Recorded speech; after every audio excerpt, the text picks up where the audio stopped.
सन allergy. दोस्तों, Thomas और Vincent दो जुड़वा भाई हैं। ये दोनों भाई सिर्फ रात के वक्त बाहर निकल सकते हैं। अगर उन्हें दिन के वक्त बाहर निकलना हो तो उन्हें एक सूट पहनना होता है जिसकी मदद से ये धूप में बाहर निकल सकते हैं। ये इन कपड़ों में बहुत अजीब लगते हैं, लेकिन इन्हें पहनना इनकी मजबूरी है। अगर ये इन्हें ना पहने तो इनकी मौत भी हो सकती है। इन दोनों को बचपन से एक रेयर डिजीज है जिसकी वजह से जिल्द को अल्ट्रावायलेट रेडिएशन से सेंसिटिविटी होती है और ये कैंसर के मरज में मुब्तला हो सकते हैं, जिसकी वजह से ये दोनों भाई बगैर कवर के सूरज की रोशनी में नहीं जा सकते। Heart in a backpack. दोस्तों, सन 2010 में मिशिगन के डॉक्टर एक डिवाइस को चेक कर रहे थे। ये एक पोर्टेबल गैजेट था जो पंप और कंप्रेसर को यूज किया करता था ताकि ब्लड पंप कर सके। आपको ये बात जानकर हैरानी होगी कि ये डिवाइस एक हार्ट की जगह ले लेती है। कुछ साल पहले ये टेक्नोलॉजी एक इंसान पर टेस्ट की गई। इसका नाम स्टैन लैक्रिन था और ये अपने हार्ट के बगैर 17 महीने जिंदा रहे। ये इस डिवाइस को अपने साथ रखते थे और ये हर जगह उनके साथ ही होती थी। इस डिवाइस की वजह से वो अपने ट्रांसप्लांट तक जिंदा रह सके। Antenna in the head. दोस्तों, नील हार्बिसन हर जगह एक एंटेना के जरिए जाते हैं क्योंकि ये एंटेना उनके स्कल से जुड़ा हुआ है। यहां तक कि आप उनकी पासपोर्ट फोटो में भी उनके सर पर एंटेना देख सकते हैं। नील को एक रेयर कलर ब्लाइंडनेस है जिसकी वजह से वो सिर्फ ग्रे कलर के शेड ही देख सकते हैं, लेकिन वो कलर को सुन सकते हैं। अब आप ये सोच रहे होंगे कि कोई कलर को कैसे सुन सकता है। चलिए हम आपको बताते हैं। सारा सॉल्यूशन उनके सर पर लगा हुआ एंटीना है, क्योंकि उन्होंने हर एक कलर को एक म्यूजिक दिया हुआ है।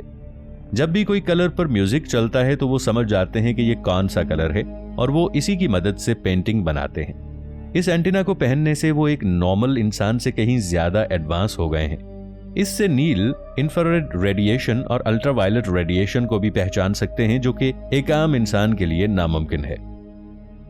मार्क वाइबनहॉर्स्ट जर्मनी के एक रिहायशी हैं। उन्हें दिन में 20 लीटर पानी पीना होता है क्योंकि उन्हें डायबिटीज इंसिपिडस नाम की एक बीमारी है। ये एक रेयर कंडीशनिंग है और पूरे जर्मनी में 60 लोग इस बीमारी का शिकार हैं। इसका नाम मिलता तो डायबिटीज से है, लेकिन इसका डायबिटीज से कोई ताल्लुक नहीं।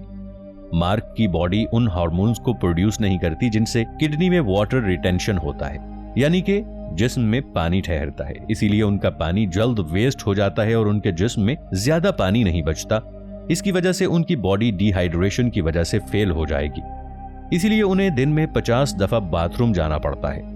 इसीलिए वो 2 घंटे से ज्यादा नहीं सो सकते और रोजाना मामूल के मुताबिक उन्हें अपने काम सरंजाम देने होते हैं। मतलब उन्हें 20 लीटर तक पानी पीना होता है। ये जॉब करते हैं और नॉर्मल जिंदगी गुजार रहे हैं। आप खुद सोचें कि उनकी जिंदगी किस कदर मुश्किल है, लेकिन बेशक अल्लाह सब्र करने वालों के साथ है। Bubble boy. दोस्तों, डेविड वेटर को बबल बॉय के नाम से भी जाना जाता है क्योंकि ये हर वक्त बबल में ही रहते थे, क्योंकि उन्हें सीवियर कंबाइंड इम्यूनोडेफिशिएंसी नाम की एक रेयर कंडीशन थी। इस कंडीशन में पेशेंट का इम्यून सिस्टम बहुत कमजोर हो जाता है, जिससे पेशेंट की मौत भी हो सकती है। इसलिए उन्हें मौत से बचाने के लिए एक बबल में रखा जाता था। जब ये बच्चा पैदा हुआ तो कुछ ही देर बाद इस बच्चे को बबल में दाखिल कर दिया गया था और कोई भी ऐसा शख्स मौजूद नहीं था जो ग्लव्स पहने बगैर इसे छू सके।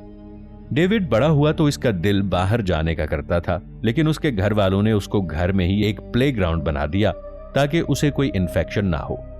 डॉक्टरों की राय के मुताबिक उनका ट्रांसप्लांट किया गया और ट्रांसप्लांट के बाद वो बीमार हो गए और कोमा में चले गए और फिर कुछ देर बाद उनकी मौत वाक़ई हो गई।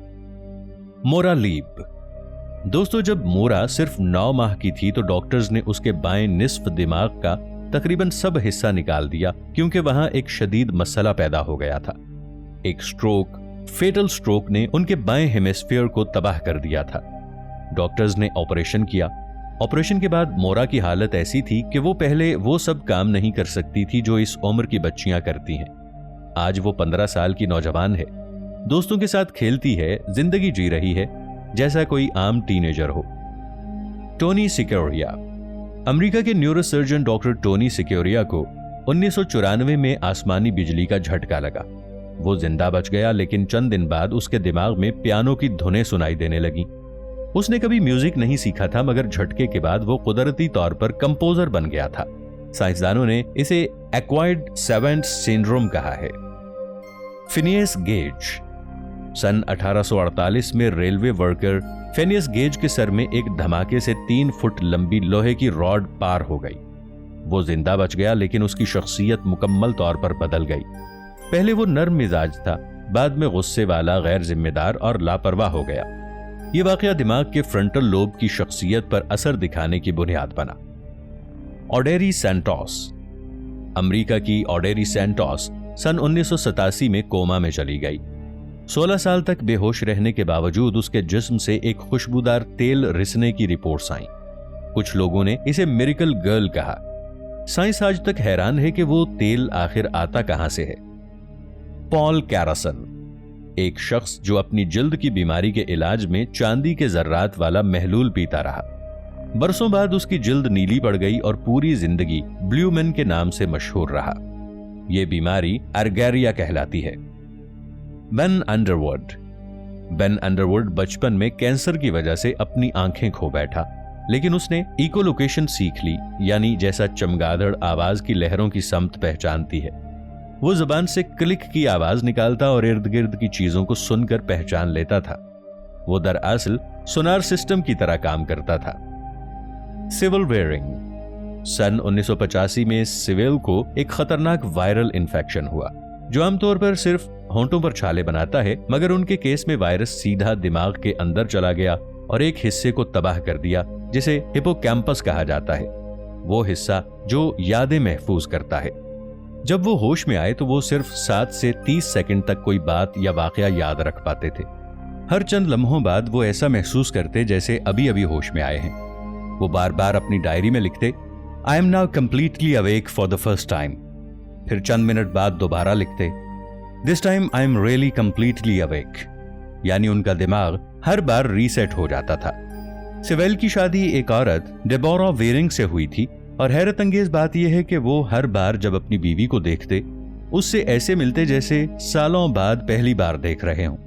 वो रोते, उसे गले लगाते, मगर चंद लम्हों बाद सब भूल जाते। डेबोरा ने उस पर किताब लिखी, forever today, a memoir of love and amnesia. ये शख्स सन 2003 में अपने दोस्तों के साथ सफर कर रहा था। ये एक फिल्म बना रहा था और इस फिल्म के लिए ये लोकेशन देख रहा था। तभी उन लोगों को इस वीडियो को रिकॉर्ड करने का आइडिया आया। रात के वक्त डेविड और उसके दोस्तों ने इस वीडियो को रिकॉर्ड किया। दरअसल ये एक नकली वीडियो थी, मगर इंटरनेट पर लोगों ने इस वीडियो को हकीकत मान लिया और 20 लोगों को फॉरवर्ड करने वाली चीज ने इस वीडियो को पूरी दुनिया में फैला दिया। डेविड ने एक इंटरव्यू में लोगों को बताया कि मुझे ये उम्मीद नहीं थी कि जो वीडियो मैंने मजाक में बनाई है, लोगों ने उसको हकीकत मान लिया है।